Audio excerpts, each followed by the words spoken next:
Korean beer, Dandong.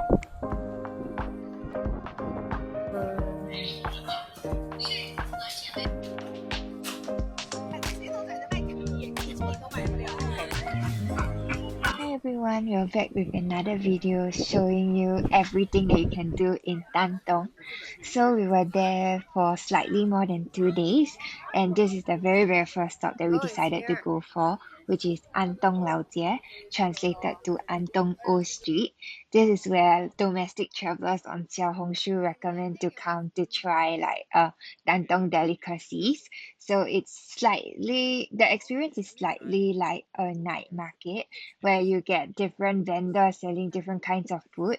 And right at the entrance of this area, there's actually a shop selling North Korean souvenirs. So we did get the North Korean Korean beer. beer, Dandong. It's really sweet though. Yeah. So here's our taste test. So there's actually quite a lot of food options, and I would liken Tantong's food to like a very good mix of both Chinese as well as Korean cuisines. There's a lot of like seafood, kimchi, naengmyeons, bibimbaps, and like this is one of the first things that we ate, pork belly with kimchi wrapped inside. It was one of the best So things I simple but eaten. so good. So this was our first impression of Dandong food, and I was already blown away. So the next morning we actually headed to Wei Hao Morning Market just to get a glimpse of what the local markets look like. So there was quite a lot of food options like local delicacies as well as like fresh fruits. Dandong is actually famous for strawberries, so if you're here during the season, it will be a really nice experience. We originally planned to go to the Broken Bridge after this, but we ended up signing ourselves up for a tour that took us near the borders of North Korea. It was really interesting experience, and we detailed it in our other videos, so you can check that out. After which we headed to the Memorial Hall of the War to resist US aggression and aid Korea. It was a very enriching experience. It's completely free but requires reservations, so if you need help for that, you can leave it in the comment section. We headed to this restaurant that was recommended to us by multiple locals to try out the famous shao kao, and this is the lady teaching us how to use the grill because all the food are served raw, and you do have to grill it yourself. So Dandong is actually situated in the Donghae region, and that's why shao kao is a famous food here. So this is us attempting to be professional shao kao men. It's the speciality of this country. Some yellow clams or something. I don't really know what it's called. I only know that in Chinese is the huang word in it, so yellow. So the lady has been asking us to get like the chicken neck of sauce. So we'll try. And look at the fire. Ooh. And this thing looks like moving. Anyway, we tasted it and it was so sweet and fresh. I still think about it till this day, and I highly recommend you to try the lamb as well. It's super affordable and it's a chain restaurant, so if you're ever in the area, do check it out. Yeah, so anyway, we headed to a night market. There was about a 15 to 20 minutes walk near the outlet that we were at. There was like multiple section of games, like from the real like trains to all these like tossing things. Yeah, and then there's a whole section of food. It looks so yummy, but as you know, we came from the Shao Kao, so we didn't get to try a lot of stuff because we were too full. But this is one of the biggest night markets in the area, so you can check it out. We did try some of the scallops and oysters, and we also had our hand at this scratchy lottery thing that we failed miserably. So the next day, we planned to head to the Great Wall of Hushan. We wanted to take the bus, but we ended up taking a TT more on that. So this is another border of North Korea, China, and this translates to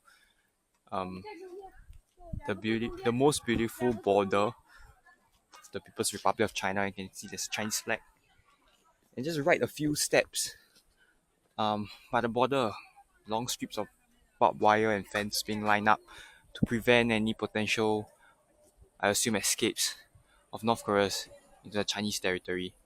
Because this is just barely a few steps in. I think you don't even have to swim, perhaps just a few walks, 5 meters at most, and you'll be able to cross the border.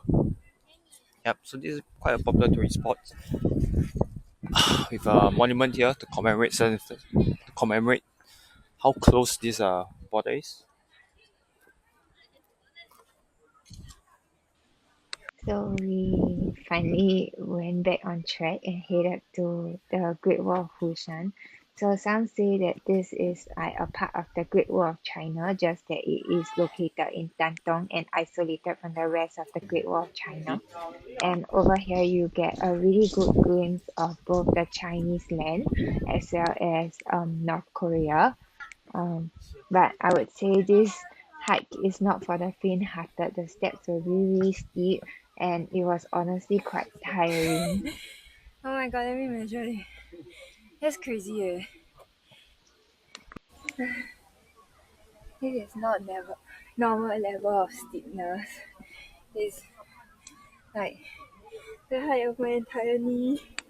Real life stairmaster.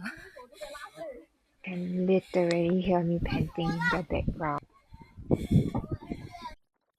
So the real life stairmaster.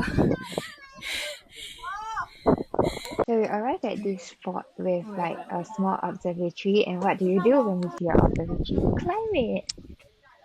On top of one of the towers in this part of the Great Wall of China, at the second floor, you can see the entire view. It's DPRK that you're looking at. So some new buildings that were built prior to just this year after the floods. And then you can see farmers, construction workers working. It's a Monday today. So all of them are out working hard to build this country of theirs. And further down, you can see the landscape is actually really beautiful because much of the DPRK lands continue untouched. On the side.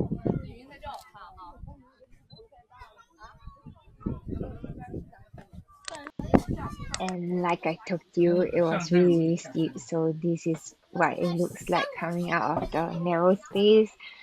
Not for the claustrophobic, but worth the view, definitely.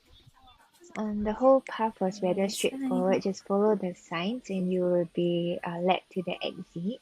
So over here, you can choose to either do a 2 p.m. hike back to an entrance or buy your tram tickets to take you there. So if you haven't already bought it at the entrance together with your tickets, you can still purchase it. That's what we did. There's like no And view. yeah, it was just a short ride, like 5 minutes. So this is the third Ipuqua we're seeing, and at this point I'm determined that every time it remotely looks narrow, it's called Ipuqua. Okay, so I don't know which of the three is the real one, but feel free to visit any of them. Here's how close it is, and at this point, a man was approaching us in an attempt to tell us some stuff. 走来走去行吗？不，这都没有，这啥也没有，树都没有，就一条河，就一条河还是路？还没有，就路。就在嘎达河流有一步，现在给它整正了宽了，你这得一是过不去，再说整这玩意儿都整成了，以前也没这玩意儿，完过过去了，再过回来。那回3人这节我就不要，那你去做什么？这个赶不走不来，过节就硬赶不回来。那朝鲜人呢？一般都过去跑就完回来，跑就回来。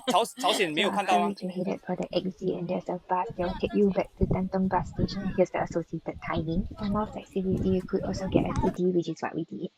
We then spent the remaining parts of the day exploring the broken bridge as well as sitting along the banks and observing North Korea, and that concludes our Dandong journey. Follow for more as we explore Yanzi and other places.